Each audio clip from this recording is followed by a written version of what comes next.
Olá pessoal, aqui é o Velgas. Hoje é dia 6 de maio de 2025. Caos na linha de frente russa, com corpos por quilômetro. Quero convidá-los a inscrevam-se no canal, deem um like, compartilhem com as suas redes sociais e façam os seus comentários. A você que não é inscrito, inscreva-se, porque aqui você vê a verdade. Muito obrigado. Cadáveres por quilômetro.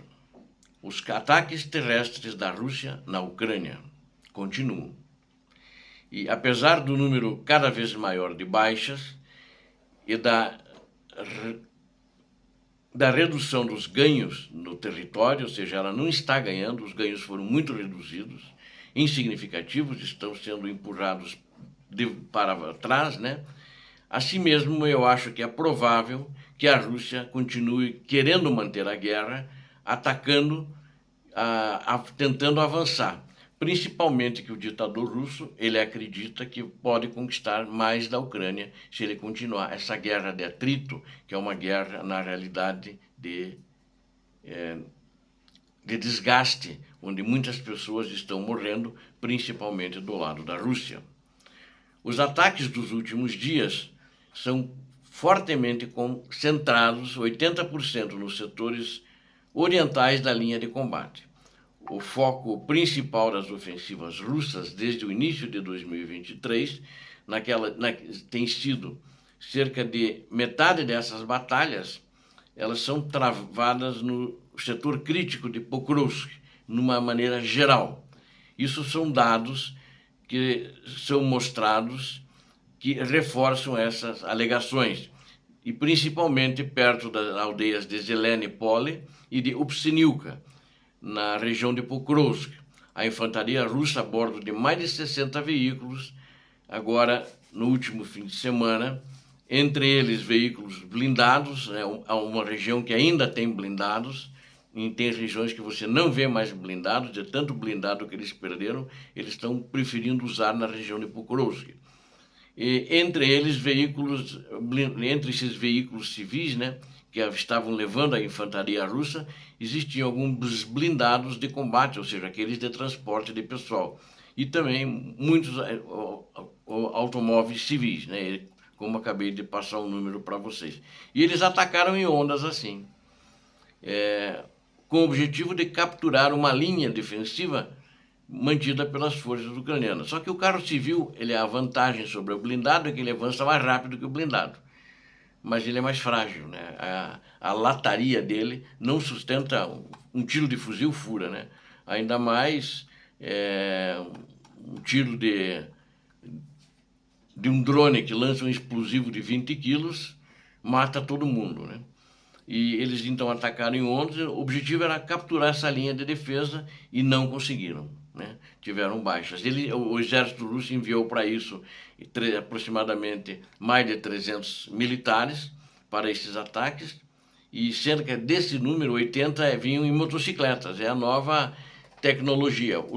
A Ucrânia ensinou a nova tecnologia nessa guerra com drones, e eles estão tentando, porque até agora não conseguiram, fracassaram todas as vezes, estão tentando ter um êxito atacando com motocicletas, scooters. Estou louco para ver quando eles vão chegar de patinete, né? E parece que não vai demorar muito não, né? Só que o exército ucraniano está naquela região onde eles fizeram esse ataque, a brigada de número 31 da Ucrânia, de unidades de drones, é uma brigada de drones, e também de apoio à destruição, destruiu a metade dessa força. E os motociclistas todos foram destruídos, né? Não passou uma moto, né?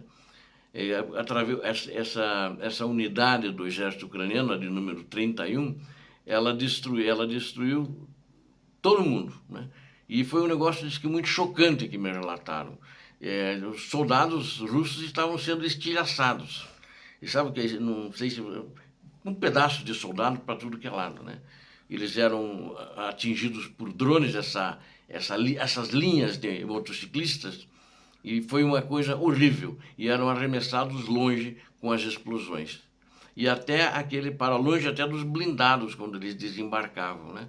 E os carros, então, além de incendiarem, também destroçou as tripulações dentro desses carros e também os blindados foram destruídos, né? Na segunda-feira, agora ontem, né, analisando essas perdas estimativas de combate russas ao longo da guerra, nota-se que as baixas diárias de soldados russos elas aumentaram ao longo do tempo. No início da guerra, eram em cerca de 250 por dia, né? O pessoal dizia, pô, 250, né, soldados por dia que morriam, né? Agora está mais de 1.300 por dia. Ele já chegou, quando eles estavam tentando entrar em Kharkiv ano passado, eles começaram em agosto também, quando eles entraram lá em Kharkiv, não, foi o ano anterior, né? O ano anterior, eles perdiam, aí aumentou para mais de 1.000. Né? Aí, agora a média está em torno de 1.300. Mas na época de Kharkiv ele chegou a quase 2.500 em um dia, praticamente 2.500. Então, e agora está meio estabilizado em torno de 1.300 a 1.400 baixas por dia. Então é um período muito sangrento agora, eu acho, até pela média, né? Porque a invasão via Kharkiv foi alguns meses, uns 3 meses, mas foi um pouco período de tempo. Depois reduziu para menos de 2.000, então estava muito alto. E segundo um pesquisador chamado Gudmundsson, ele é da Islândia, esse pesquisador, e a guerra para as forças russas entre outubro de 2024 e março de 2025 está sendo muito violenta para a Rússia, onde eles estão perdendo muito mais gente na média.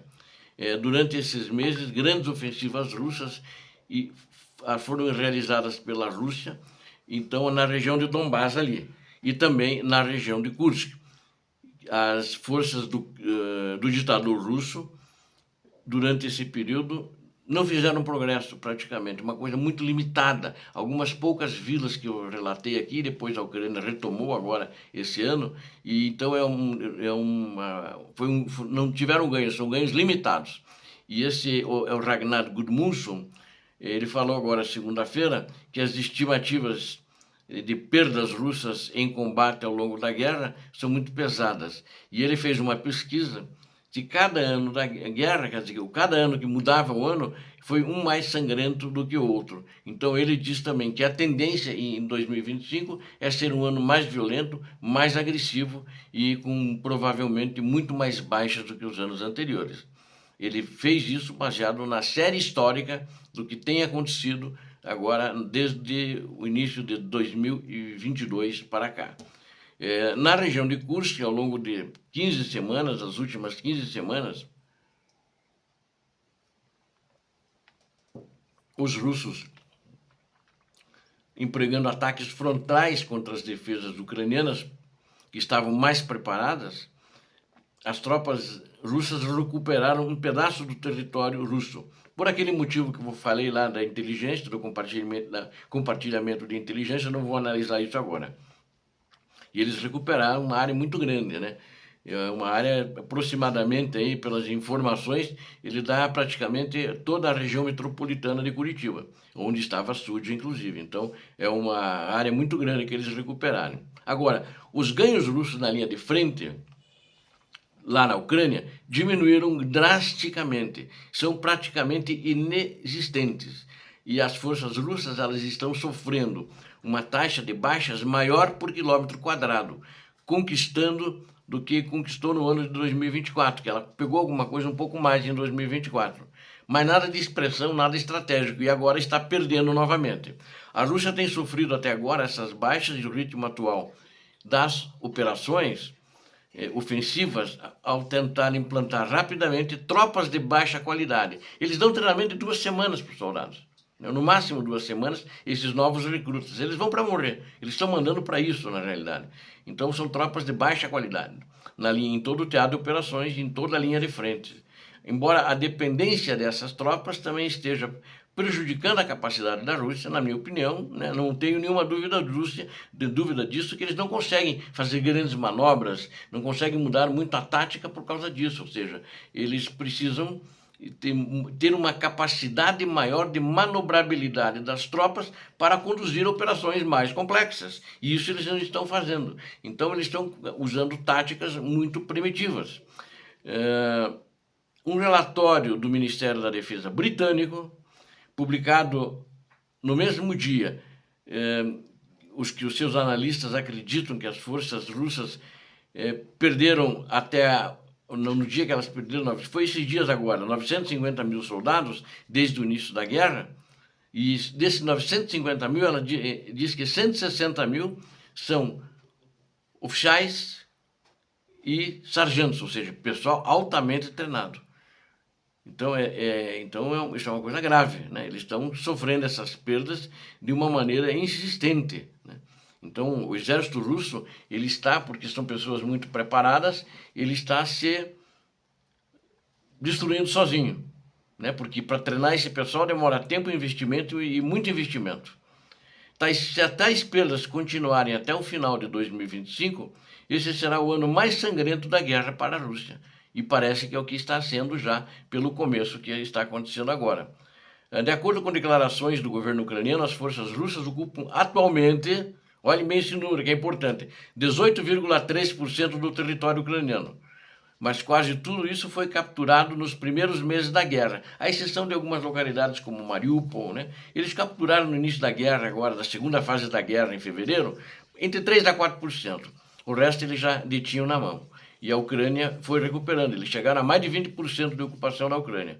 Mas a Ucrânia empurrou-os todos para trás, né?